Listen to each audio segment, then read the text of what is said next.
श्री शिवाय नमस्तु भयम। दोस्तों, जैसा कि आप सभी लोग जानते हैं कि 20 जनवरी 2026 यानी मंगलवार को पड़ रही है माघ मास की शुक्ल पक्ष द्वितीया तिथि। और दोस्तों, यह वह तिथि है जो माघ मास में पड़ने वाली सबसे बड़ी तिथि है, क्योंकि यह मंगलवार के दिन पड़ रही है और इसका बहुत ही बड़ा और विशेष महत्व होता है। पूज्य गुरुजी ने कहा है कि अगर कभी भी मौका लग जाए और माघ महीने की द्वितीया तिथि मंगलवार को पड़ जाए तो आप लोगों को एक छुटकी काला तिल वाला उपाय तो अवश्य ही करना चाहिए। इन दोनों का संयोग बहुत ही कम आता है। इसी के साथ में गुरुजी ने अपनी शिव पुराण कथा में बताया है कि इस दिन आपको एक छुटकी काला तिल वाला उपाय तो आपको अवश्य ही करना चाहिए, क्योंकि ऐसा दिन पूरे साल में सिर्फ एक ही बार आता है।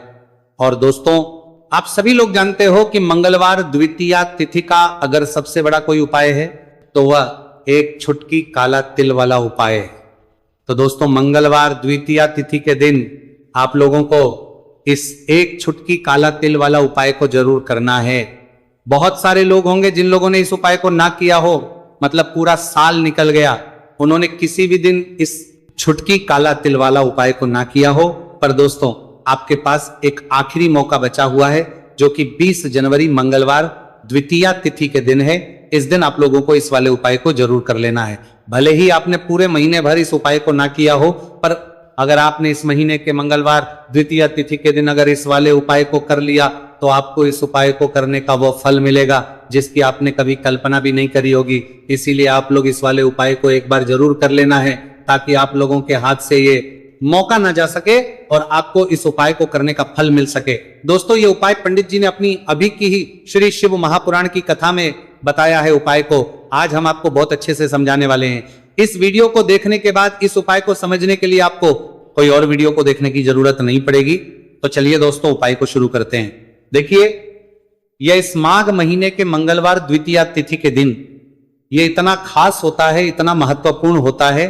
देखा गया है कभी कभी बड़े बड़े पूजा पाठ अनुष्ठान से जो मनोकामना पूर्ण नहीं होते, वो माघ महीने की मंगलवार द्वितीया तिथि के दिन एक छोटे से उपाय करने से ही आपकी मनोकामना पूर्ण हो है।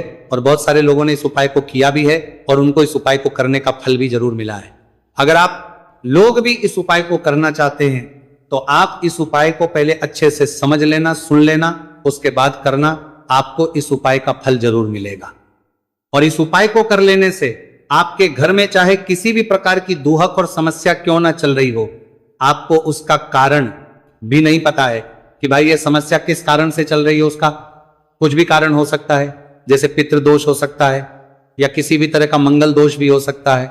तो इस दिन आप लोगों को ये वाला उपाय कर लेना है। ये एक ऐसा उपाय है जिस उपाय को अगर किसी विशेष दिन पर किया जाए तो भाई उस विशेष दिन का जो है वो तो हमें मिलता ही मिलता है, पर हमने उस दिन पर इस उपाय को किया है तो हमें उससे भी बड़ा फल मिलता है, और फल बहुत जल्दी मिलता है, क्योंकि आप इस उपाय को बहुत ही बड़े और विशेष दिन पर रहे हो। तो चलिए अब उपाय के बारे में बात करते हैं, लेकिन उससे पहले आप लोगों को यह जानना आवश्यक है कि आखिर ये उपाय किस समय करना है, किसको करना है और कैसे करना है। तो चलिए हम आगे आपको वीडियो में एक एक करके बता देते हैं। लेकिन उससे पहले अगर आप लोग हमारे चैनल पर पहली बार आए हैं या फिर मेरी आवाज आज पहली बार सुन रहे हैं तो हमारे चैनल को सब्सक्राइब जरूर कर लेना और इस वीडियो को लाइक करके कमेंट बॉक्स में श्री शिवाय नमस्तु भयम ओम नमः शिवाय जरूर टाइप कर देना। तो दोस्तों, इस एक छुटकी काला तिल वाला उपाय को हमें इस मंगलवार द्वितीया तिथि के दिन कैसे करना है, किसको करना है, किस समय करना है और कहां पर करना है, ये सारे सवालों के जवाब आपको इस वीडियो में मिल जाएंगे। और जो ये वीडियो देखेगा भाई, उसको एक छुटकी काला तिल वाला उपाय जरूर करना चाहिए, क्योंकि इस दिन काला तिल का भी बहुत ही बड़ा और विशेष महत्व होता है।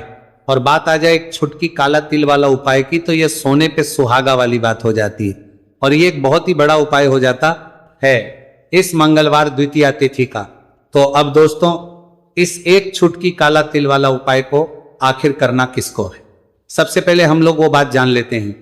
तो देखो, घर की जो बड़ी माताएं बहनें होती हैं, उन माताओं बहनों में से कोई भी एक बड़ी माता बहन इस वाले उपाय को कर सकती हैं। और दोस्तों, अगर आप तो अपने घर में से सभी सदस्यों को भी इस उपाय को करवा सकते हैं। अगर किसी व्यक्ति की खुद की कोई मनोकामना है, खुद की कोई दुख और परेशानी है जो कि वो अपने लिए ही करना चाहता है इस वाले उपाय को, तो वो खुद अपने लिए भी कर सकता है। बाकी अगर कोई घर में से ऐसा है जो कि अपने पूरे घर परिवार की सुख और शांति के लिए ये वाला उपाय करना चाहता है तो भाई वो भी कर सकता है, उसमें भी कोई दिक्कत वाली बात नहीं है। कहने का मतलब है कि इस उपाय को हर एक सदस्य भी कर सकता है और पूरे घर परिवार के सदस्य के लिए घर की बड़ी माताओं बहनों में से कोई एक माता बहन भी कर सकती है। माताएं बहनें अगर घर में उपस्थित ना हो या वो ये वाला उपाय ना कर पा रही हो तो फिर घर का कोई बड़ा सदस्य भी इसे एक छुटकी काला तिल वाला उपाय को कर सकता है, चाहे फिर वो पुरुष ही क्यों ना हो, उसमें कोई भी दिक्कत वाली बात नहीं है। उसके बाद में दोस्तों जो अगला प्रश्न निकल आता है वो ये आता है इस उपाय को लेकर कि आखिर इस उपाय को हमें किस समय करना है, सुबह के समय करना है कि शाम के समय करना है। तो देखो इस वाले उपाय को आप लोग सुबह के समय भी कर सकते हो और शाम के समय प्रदोष काल में भी करना है सकते हो। अब अगर आप पूछो कि भाई साहब सबसे उत्तम समय कौन सा रहेगा इसे छुटकी काला तिल वाला उपाय को करने का, तो हम आपसे बस यही कहेंगे कि इस उपाय को आप सुबह के समय करेंगे तो ज्यादा बेहतर होगा। बाकी अगर प्रदोष काल शाम के समय भी करेंगे तो भी अच्छा होगा, उसमें कोई भी दिक्कत वाली बात नहीं है। तो अब दोस्तों जो अगली सबसे बड़ी और महत्वपूर्ण बात आती है वो ये आती है कि सुबह अगर हम उपाय को करेंगे तो हमें कितने बजे से लेकर कितने बजे तक के बीच में करना है, और शाम के समय प्रदोष काल में करेंगे तो हमें कितने बजे से लेकर कितने बजे के बीच में करना है। तो देखो सुबह जितनी जल्दी हो सके आप उपाय को करने की कोशिश करना कि अगर किसी कारणवश लेट भी हो जाओ, थोड़ी देर भी हो जाए, तो 10 या 11 बजे तक भी आप उपाय कर लेना, पर 12 बजे से ज्यादा देरी ना हो, ठीक है, इस बात का ध्यान रखना। उसके बाद में दोस्तों अगर शाम के समय प्रदोष काल की बात करें, प्रदोष काल का जो समय है होता है वो शाम के 6 बजे से शुरू हो जाता है।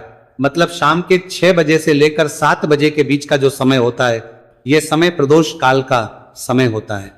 तो आप उपाय को 7 या 8 बजे के बीच में भी कर सकते हो। मतलब शाम के 6 बजे से रात 8 बजे के बीच में आप कभी भी इस वाले उपाय को कर सकते हो, उसमें कोई भी दिक्कत वाली बात नहीं है।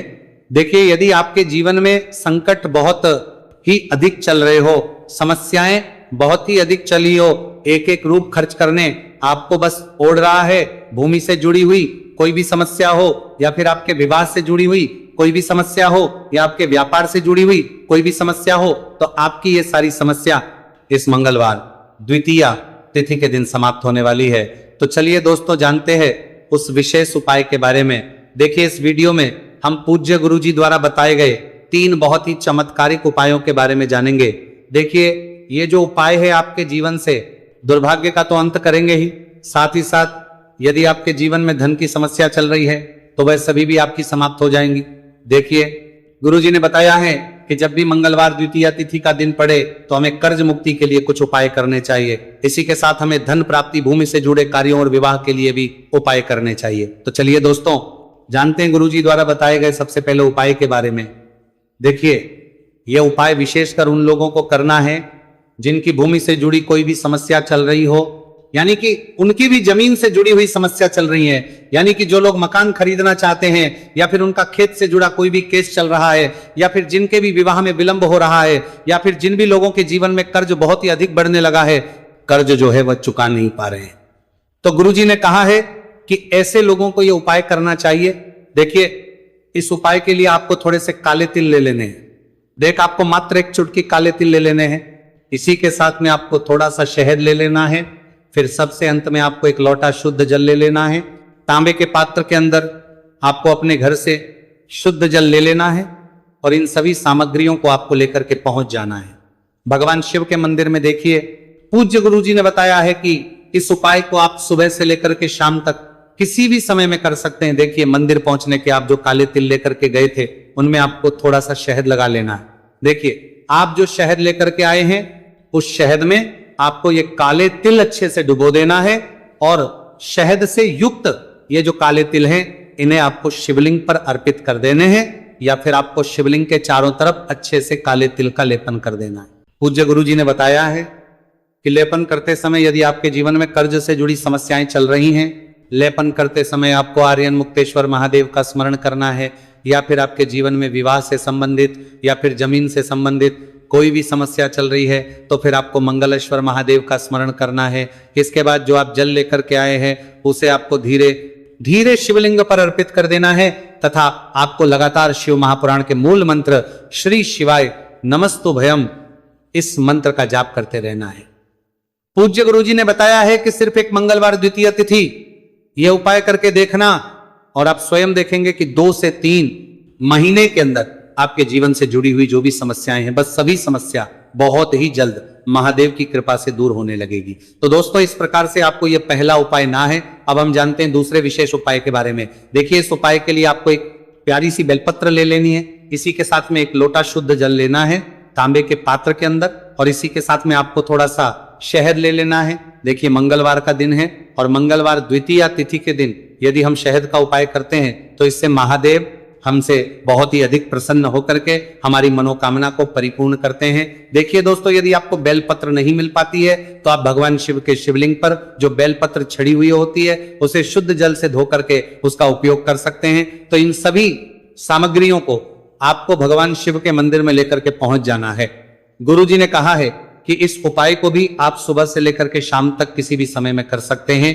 देखिए, मंदिर पहुंचने के बाद आपके पास जो एक बेलपत्र है और बेलपत्र की जो सबसे बड़ी वाली पत्ती होती है और उसकी जो चिकनी साइड होती है उस पर आपको अच्छे से शहद का लेपन कर देना है। यानी कि बेलपत्र की बड़ी वाली पत्ती पर, पूरी पत्ती पर अच्छे से शहद लगा देना है। अब देखिए, ये जो बेलपत्र है इसे आपको अपने सीधे हाथ की हथेली पर रखना है और आपके जो भी कार्य अटक रहे हैं, देखिए बहुत से लोग ऐसे होते हैं जो अपने नौकरी को प्राप्त करने के लिए सालों से तैयारी करते हैं लेकिन उनको नौकरी नहीं प्राप्त हो पाती है। बहुत से ऐसे लोग होते हैं जो बहुत ही मेहनत करते हैं, धन भक्ति के लिए बहुत अधिक प्रयास करते हैं लेकिन फिर भी उनको धन प्राप्त नहीं हो पाता है।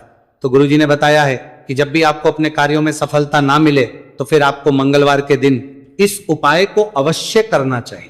देखिए, अब आपको जिस भी कार्य में सफलता प्राप्ति करनी है उस कार्य को सफल बनाने के लिए आपको महादेव से प्रार्थना कर लेनी है और फिर ये जो एक बेलपत्र है इसे आपको भगवान शिव के शिवलिंग पर अर्पित कर देनी है। देखिए, बेलपत्र की चिकनी साइड जिस पर आपने शहद लगाए हैं वह शिवलिंग से स्पर्श रहेगी और इसकी जो डंडी है वह आपको जलाधारी की ओर रखनी है।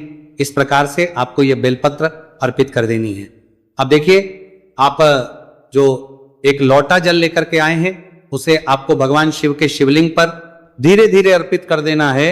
श्री शिवाय नमस्तु भयम इस मंत्र का जाप करते हुए देखिए, जैसे ही यह जल शिवलिंग से होकर के जलाधारी की ओर बह करके आएगा तो इसे आपको थोड़ा सा अपने सीधे हाथ की हथेली में झेल लेना है। इस जल को आपको अपनी दोनों आंखों पर लगा लेना है और इस जल का थोड़ा सा छिड़काव आपको अपने शरीर पर कर लेना है।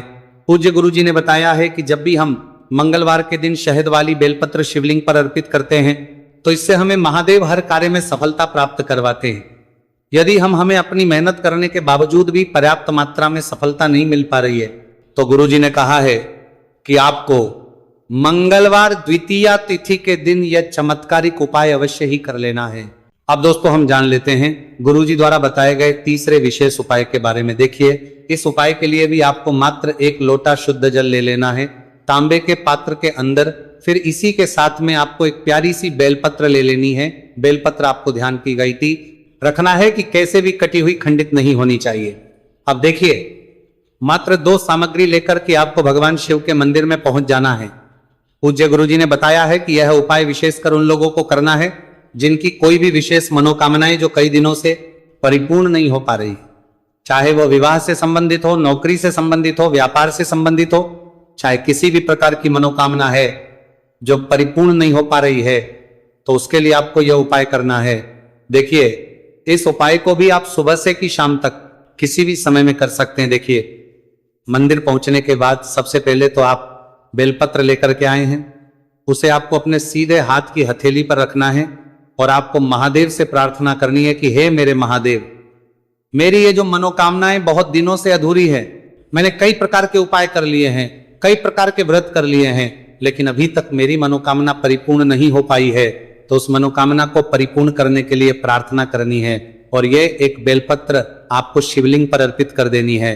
देखिए, बेलपत्र की जो चिकनी साइड है वह शिवलिंग से स्पर्श रहेगी और इसकी जो है वो आपको जलाधारी की ओर रखनी है। इस प्रकार से आपको ये बेलपत्र अर्पित कर देनी है। इसी प्रकार से आपको ये बेलपत्र अर्पित करनी है। अब देखिए, आप जो एक लोटा शुद्ध जल लेकर के आए हैं इसे आपको धीरे धीरे शिवलिंग पर अर्पित कर देना है। इस मंत्र का जाप करते हुए देखिए, जल अर्पित करते हुए आपको कम से कम 11 बार श्री शिवाय नमस्तुभयम या फिर ओम नमः शिवाय इस मंत्र का जाप कर लेना है। पूज्य गुरु जी ने बताया है कि जो भी व्यक्ति 20 जनवरी मंगलवार द्वितीया तिथि के दिन शिवलिंग के सामने इस उपाय को करता है तो उसकी जो भी मनोकामना है वह महादेव की कृपा से निश्चित ही परिपूर्ण हो जाती है। तो दोस्तों, यह थे पूज्य गुरु जी द्वारा बताए गए कुछ बहुत ही खास उपाय। अगर आपको जानकारी अच्छी लगी हो तो वीडियो लाइक करिएगा। मिलते हैं फिर एक नई वीडियो के साथ। श्री शिवाय नमस्तु भयम।